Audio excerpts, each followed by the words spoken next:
Hi, this is Marina J. I'm an integrative life coach so that you flourish after narcissistic abuse. So, what do you do when a narcissist is trying to bait you? Here's the thing with narcissists, they are energy stealers. Just when you start to rise, just when you start to go after that particular dream, just when you might even find yourself saying to a friend of yours, I'm feeling really good these days. I really feel like I'm getting myself back. I've never been happier. I actually feel excited about my future. I can see where it's going. Just when you find yourself actually really lifting up, is so often when the narcissist will come sniffing around because they can literally smell it. They can smell, they can taste, they can feel that you've got something possibly for them. Because remember, what does a narcissist want? They want your energy. They are unable to self-generate. And so they want your energy, and they can feel when you've got energy to give. The question is, are you going to play that game? Or are you going to take yourself off that playing field once and for all?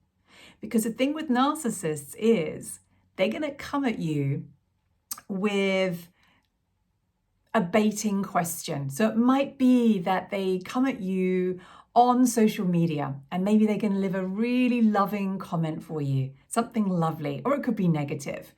Or they will text you something, again, positive or negative, or they might write to you, they might email you, they might send you a gift, they may suddenly turn up and see you face to face, right, when you're least expecting it. Because the narcissist wants one thing, your energy. Sure, they want control. Yes, they want to manipulate. Yes, they want to dominate, or whatever, all of those things. But they want your attention on them because it's all about them. It's not about you. So they're going to try and re-enter your life. And this is when they get their Hoover out and they can literally feel you. They're getting their Hoover out because they can feel you. And I see this with my clients all the time. We get them to a particular space where they're really flourishing, right? They're feeling really, really good. And that narcissist comes sniffing around. So the question is, are you going to let the narcissist hijack your energy again? Are you going to let the narcissist hijack those dreams of yours again?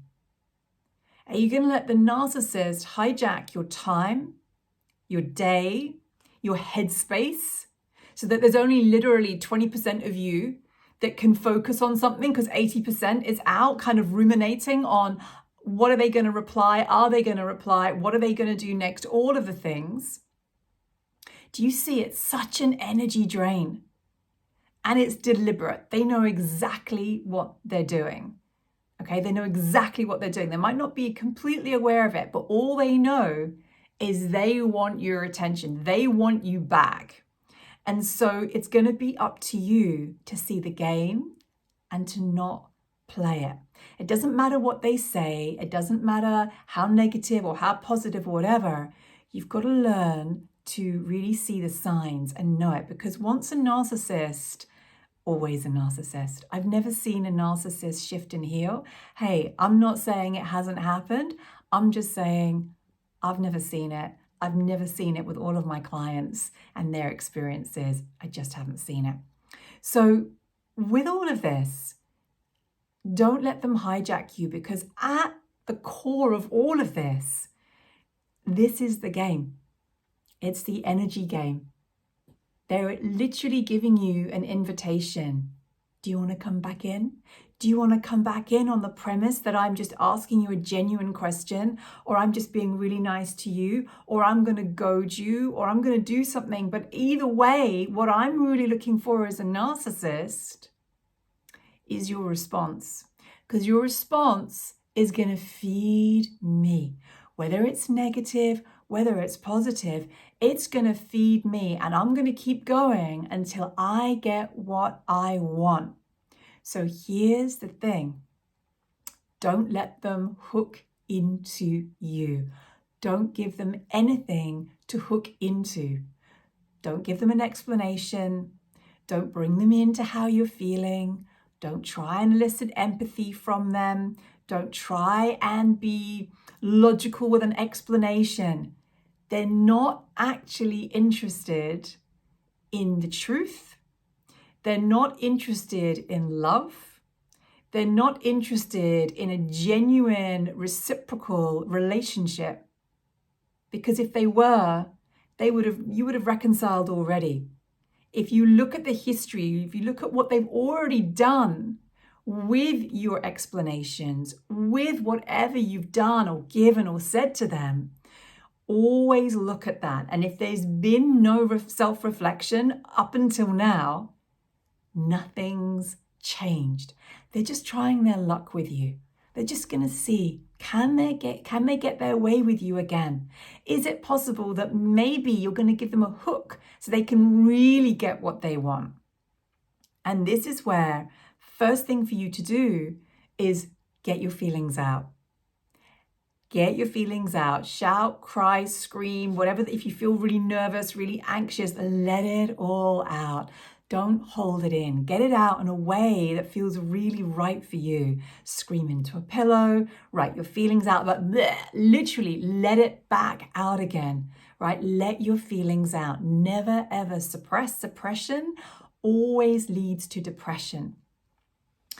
With that, this is about, you getting real and not sucked in. Validate yourself. Validate how you feel. Chat to someone you trust if you have them in your life and see if they can validate you. It's really important to have. It could even just be a quick 10-minute conversation, quick 5-minute conversation where you get validated. And they say, yeah, that's not okay. And oh my God, they've come back in again. And no, you need to get that out. Really important. If you don't have anyone in your life to do it, can you do it yourself? I've done that many a time where I've just been talking in a room to let my feelings out and to validate myself, right? For whatever it is that I've got going on. It's really important. It might be the voice that's more important for you. It might be writing, right? Absolutely validate yourself. You're right to feel this way. And no, this is not okay. Second thing is they're trying to find that hook. They're trying to find that hook. This is where you get real and not sucked in. They're trying to find a hook to hook you in so they actually get what they want. So the initial bait might be a very simplistic question. I've been thinking about you. I really miss you. I love you. I've actually healed a lot. Can I ask you about where we stand in our relationship? Do you still want to see me? Blah, blah, blah, blah, blah. It sounds very, whatever. And what they're trying to do is draw you in so they can continue the energy supply. They can continue twisting what you're going to say. They can continue berating you, blaming you for all the misery in their life. They can continue hurting you. They can continue abusing you. So we're going to look at that invitation and say, I see you and I see this for what this truly is. And I'm not going to play your energy game anymore. Because I've done it. I've already done it. And if you can look yourself in the mirror and know that you have literally done everything you can, and more than likely you've been annihilated in the process, you don't need to go back for more because it's just going to be a repeat.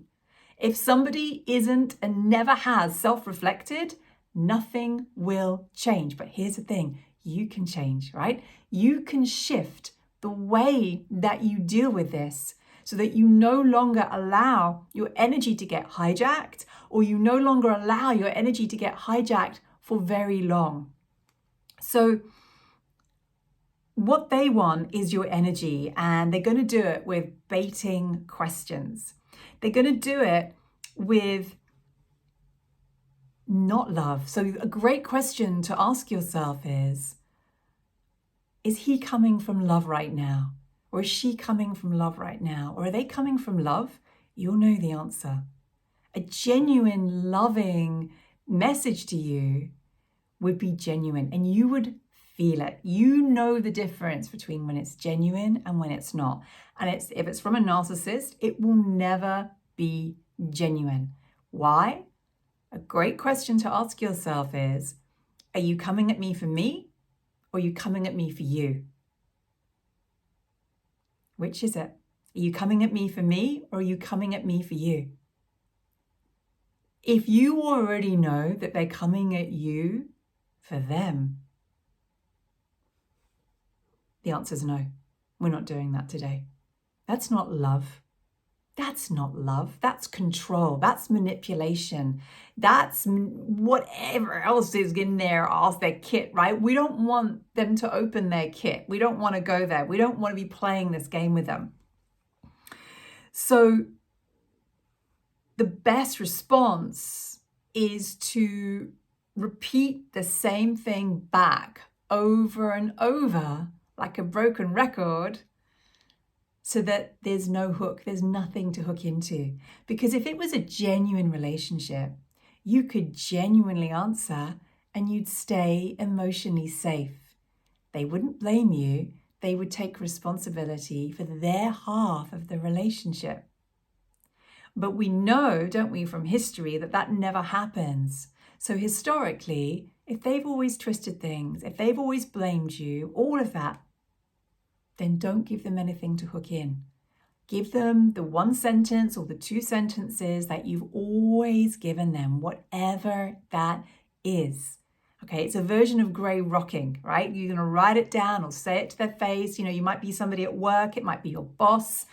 It might be, I had a client, and this is so common with my clients. I had a client recently who had this constantly with her boss. Her boss kept asking her, hey, do you want to come work for me? Because the boss is setting up their own company. And my client kept saying, no, thank you. And the boss kept asking, why? But why don't you want to, come with me? I can offer you double the salary. You're going to die in this company here. It's all dead wood. Come with me, all this thing. And my client just kept saying, no, thank you. And then whatever it was that she was saying, which I'm not going to share here, right? But it was a really great way. And it just because the narcissist keeps coming back. There's no empathy there for how they affect you. There's no genuine relationship there. There's no etiquette or grace. Very little grace with narcissists. They don't really care how they look behind closed doors. So the last part of it is, instead of letting them steal your dreams, instead of letting them steal your energy, and they're joy stealers as well, right? Massive joy stealers. Can you make them really small in your mind? And can you invest in your dreams and make your dreams really big? If you can find something that you are so passionate about and you enlarge it, particularly around this time if they're coming at you, and they might be coming at you particularly around the holidays, right? Which is why I'm putting this up right now. It's really powerful, because the dark was often put into our lives early, right? And usually it's childhood or teenage years or early 20s as a way of thwarting the light. And the people that have had the most toxic relationships, most narcissistic abuse, usually, in my experience, have a lot of light to share with the world, have a lot of gifts to share with the world. And so if that's you, don't let yourself get hijacked for too long, if at all. Can you really say, okay, I'm almost going to compartmentalize what's just happened. Now it's me and my dreams. And I had a client of mine, I remember, used to use an egg timer, and she's like, right, I'm going to think of you for as long as it takes the sand to go through,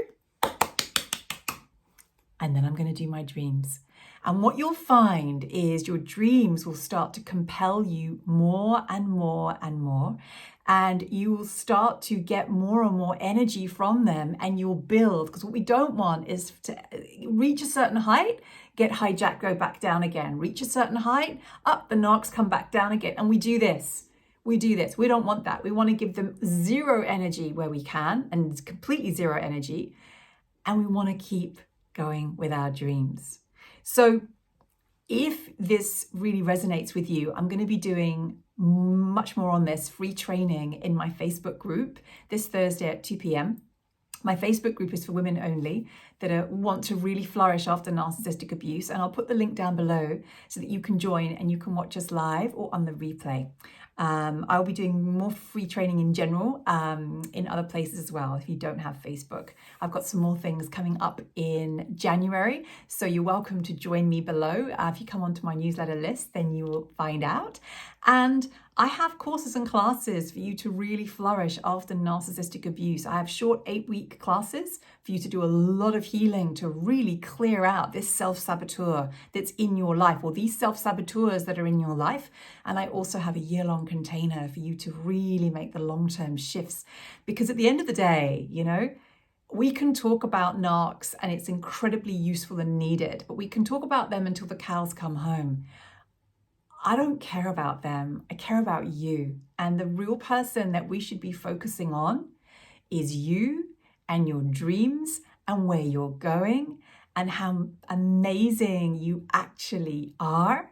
And we want to be focusing on you, clearing out any muck that's there, just releasing you from anywhere where you're stopping yourself from receiving, you're stopping yourself from being truly loved and cherished, and anywhere and everywhere you are finding yourself being alone and finding yourself not able to fully focus on your dreams without constantly interrupting yourself or pulling yourself back 2 steps, you know, one step forward, 2 steps back, or in some cases 3 steps back, and where you're the lone ranger. There's a lot of issues I see after narc abuse, and once those are healed, and you can heal, it doesn't mean the narc's going to go away completely. It doesn't mean you might have other things, absolutely. But what it means is that someone like you gets on with their dreams and actually flourishes, because it's more than possible. I've seen it with my clients, I've seen it with myself, and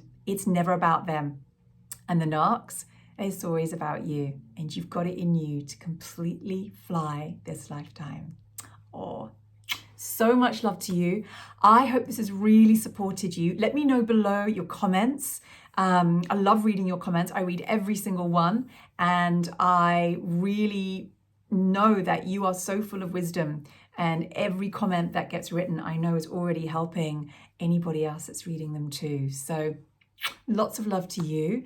And yeah, narcissists are energy stealers, dream stealers, and like joy stealers for as long as we allow them to be, and learning to be very focused, learning to be almost tunnel vision with our dreams and what we want to create with ourselves so we can compartmentalize is an incredibly important skill to learn. Loads of love. Bye.